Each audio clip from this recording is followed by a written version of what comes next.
Hello there. I'm George Putnam. I'd like to begin with a fact, a simple yet shocking fact. It is this: a flood tide of filth is engulfing our country in the form of newsstand obscenity and is threatening to pervert an entire generation of our American children. We know that once a person is perverted, it is practically impossible for that person to adjust to normal attitudes in regard to sex. Yet much of this material has been described as an illustrated, detailed course in perversion, abnormal sex, crime, and violence. It is also a fact that no matter who buys this material, 75 to 90% of it ends up in the hands of our children. Now, you might ask yourself, why this sudden concern? Pornography and sex deviation have always been with mankind. This is true. But now consider another fact. Never in the history of the world have the merchants of obscenity, the teachers of unnatural sex acts, had available to them the modern facilities for disseminating this filth. High-speed presses, rapid transportation, mass distribution, all have combined to put the vilest obscenity within reach of every man, woman, and child in the country.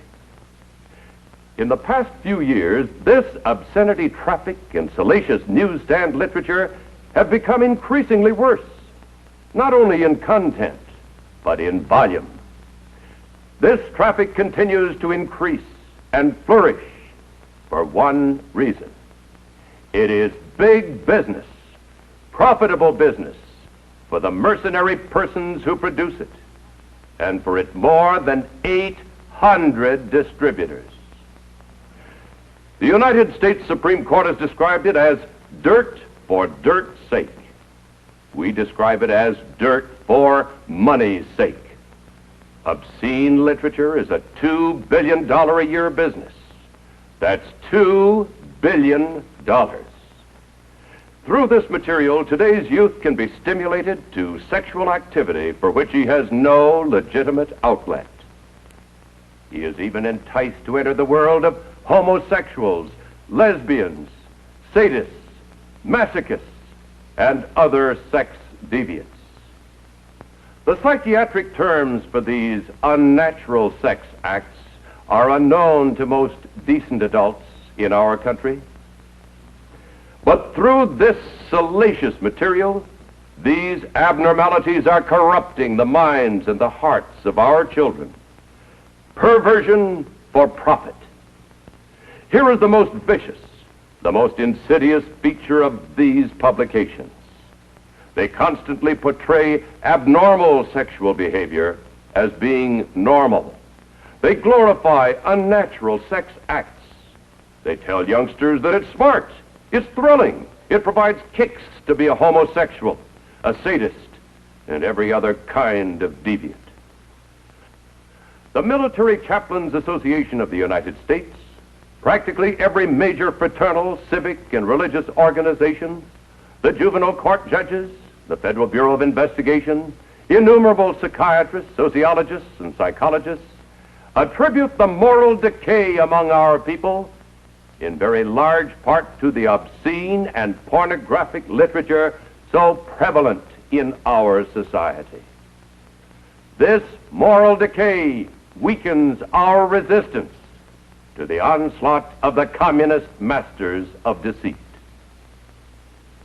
A major factor that makes youngsters prime targets for this printed filth is the natural curiosity of youth about the mysterious force of sex.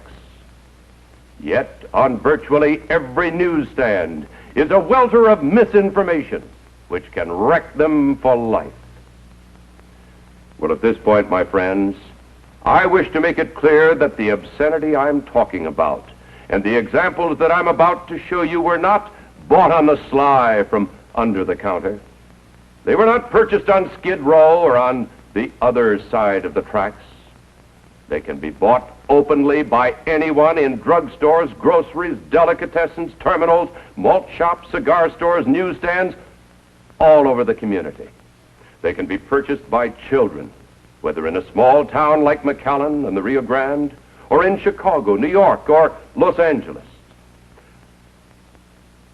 A prime example of one major category are the so-called girly magazines, which sell over 15 million copies a month. These highly colorful magazines picture stark nudity on slick paper. They often present their subject on bed or couch, in positions indicative of intercourse or other sex act, obviously calculated to stimulate the reader. The nakedness, the nudity of these magazines is defended and foisted upon the people by a vociferous minority in our society. They lack the moral standards and values of our Judeo-Christian heritage. They not only oppose the principles of that heritage, which has given us our rich institutions and laws, but they advocate their overthrow. For the sake of decency in this film, we have partially covered the pictures and disguised the identity of the models. But actually, these magazines not only display complete nudity, but they do so in a perverted manner. Such as this appeal to the sodomist. Such as these shots, which are typical of the preoccupation with the female breast, to a point that it has become a fetish. And this one, with its overtones of bestiality, and with lesbian implications. Another important problem common to these publications is the dwelling upon teenage participation in wild, flagrant abuses of the God-given gift of sex. This is amply depicted by the pose of this obviously young girl, her clothes in the disarray of sexual activity, with the stimulus of alcohol indicated by the tumbler placed on her thigh. And again, the breast fetish. Note the sensual expression alluded to by Dr. Sorokin, the renowned Harvard sociologist, as being the hallmark of so much of contemporary photography. And then we come to nudist magazines. If they were printed only for the nudist cult, they would never exist. Their circulation would not support the cost of printing. These total exposures are not of nudists in some instances, but rather of paid professional models. Group exposure is a hallmark of these cultists. However, it's been well stated that very few blind people join the nudist colonies. This mixture of male and female with total anatomical detail is typical of these magazines.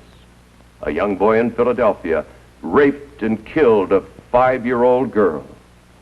And while he was testifying that he had been stimulated to this heinous crime by reading a nudist magazine, a federal court judge in Washington was granting to that very same publication a second-class mailing permit. And then we come to a terribly sad indictment of our society, the so-called physique group of publications. These magazines with a homosexual viewpoint and poses are often not understood by many youngsters who take them as instruction of body development. But psychiatrists believe that prolonged exposure of even the normal male adult to this type of publication, though he may not be aware of its true nature, will nevertheless pervert. Think then of the consequences to the inexperienced youth who, in purchasing and studying this material, becomes a pawn for these misfits.